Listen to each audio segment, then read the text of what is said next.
Metabolisme serangkaian peristiwa reaksi-reaksi kimia yang berlangsung dalam sel makhluk hidup yang dapat diubah menjadi energi untuk kelangsungan hidup. Jadi pada saat kita makan proses metabolisme akan mengolah zat gizi dari makanan yang telah diserap tubuh untuk diubah menjadi energi. Mencerpatkan proses metabolisme ini akan dipengaruhi oleh enzim sebagai biokatalisator. Artinya, enzim dapat mempercepat reaksi-reaksi biologi tanpa mengalami perubahan struktur kimia. Adalah enzim. Enzim merupakan senyawa kimia protein khusus yang beberapa sebagai katalisator yang dapat mempercepat suatu reaksi kimia dengan cara menurunkan energi aktivitasi. Energi aktivitasi adalah energi yang diperlukan untuk berlangsungan suatu reaksi. Dan enzim. Yang pertama, enzim sederhana. Terdiri hanya protein. Yang kedua, enzim kompleks. Dalam kurung holoenzim. Komponen protein dalam kurung apoenzim bersifat termolabil atau tidak tahan panas, sehingga mudah terdenaturasi. Komponen non-protein bersifat termotabil atau tidak mudah rusak karena panas. Komponen ini berupa satu, koenzim sama dengan senyawa organik dalam kurung vitamin NADH dan koenzim A. Yang kedua, kofaktor sama dengan senyawa logam anorganik dalam kurung aon logam seperti Cu, Pe, Mn, Zn, Ca, K, dan Co.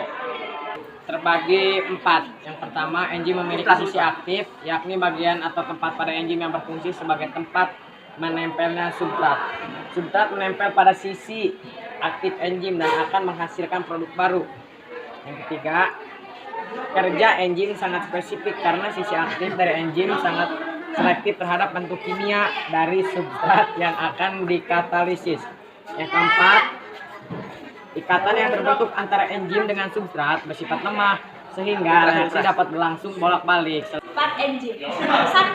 Enzim hanya mengubah kecepatan reaksi, tidak mengubah produk aktif enzim reaksi. 2. Enzim bekerja spesifik, hanya mempengaruhi substrat tertentu saja. 3. Enzim merupakan protein, sehingga dipengaruhi oleh pH dan suhu. Keempat, enzim bekerja secara bolak-balik atau disebut dengan reversible. Kelima, enzim dipengaruhi dalam jumlah yang sedikit. Keenam, berupa koloid. Ketujuh, dapat bereaksi dan substrat asam maupun basa. Kedelapan, dan dapat digunakan berulang kali. Ada mekanisme kerja enzim. Terjadi apabila suatu molekul substrat menumbuk molekul enzim yang tepat, maka substrat tersebut akan menempel pada enzim membentuk kompleks enzim substrat, mengakibatkan terjadinya reaksi yang berakhir dengan terbentuknya molekul produk. Nah, di sini ada gambarnya ya. Bisa dilihat, ini gambarnya substrat dan ini enzim seperti ini. Dan ini substrat plus enzim. Gambarnya seperti ini. Ini gambarnya. Teori cara kerja enzim, di mana teori cara kerja enzim dibagi dua. Yang pertama ada teori kunci gembok dan yang kedua ada teori ketetapan induksi. Yang pertama, teori kunci gembok. Enzim diumpamakan sebagai gembok karena memiliki sebuah bagian kecil di tengah-tengah, kita bisa bayangkan, yang dapat berikatan dengan substrat. Bagian ini disebut sisi aktif. Sedangkan substrat diumpamakan sebagai kunci karena dapat berikatan secara pas dengan sisi aktif enzim. Terus juga hubungan antara enzim dengan substrat tersebut membentuk ikatan yang sama.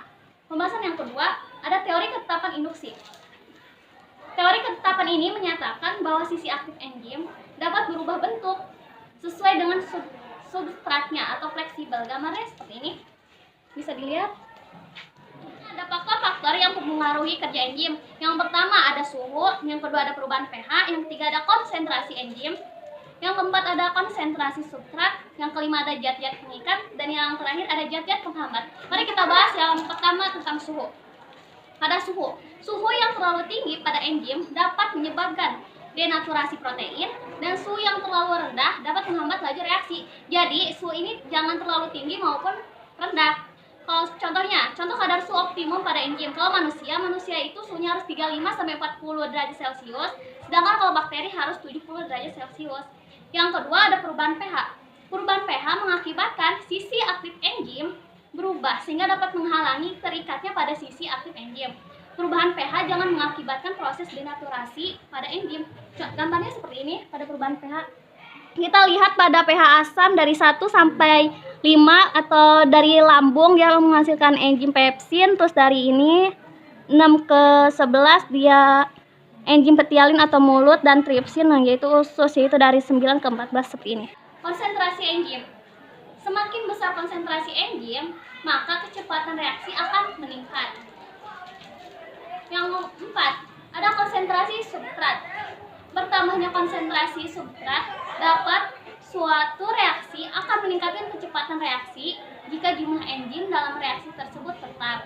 Terus ada jika ini terlalu sedikit dan substrat terlalu banyak, maka reaksi akan berjalan lambat. Jadi pada konsentrasi substrat ini substratnya jangan terlalu banyak maupun sedikit ya. Terus yang kelima, ada zat-zat pengikat atau aktivator. Zat-zat pengikat ini yaitu zat-zat yang berfungsi mengacu atau mempercepat reaksi enzim. Contohnya itu garam-garam dan logam alkali dalam kondisi ecer harus 2% sampai 5%. Terus juga ada ion logam Ca, Mg, ada Mn, terus ada Ni dan Cl. Yang terakhir ada zat-zat penghambat atau inhibitor. Inhibitor ini dibagi dua. Yang pertama ada inhibitor kompetitif dan yang kedua ada inhibitor non kompetitif. Kita bahas yang pertama, inhibitor kompetitif. Inhibitor ini merupakan inhibitor yang berikatan secara kuat pada sisi aktif enzim. Contohnya oksalosuksinat. Yang kedua ada inhibitor non kompetitif, yaitu inhibitor yang terikat pada sisi allosterik atau sisi selain sisi aktif enzim. Contohnya ada antibiotik penisilin. Di sini bisa dilihat tabelnya perbedaan antara inhibitor kompetitif dan inhibitor non kompetitif. Kalau inhibitor kompetitif berikatan dengan sisi aktif enzim, di sini tidak. Di sini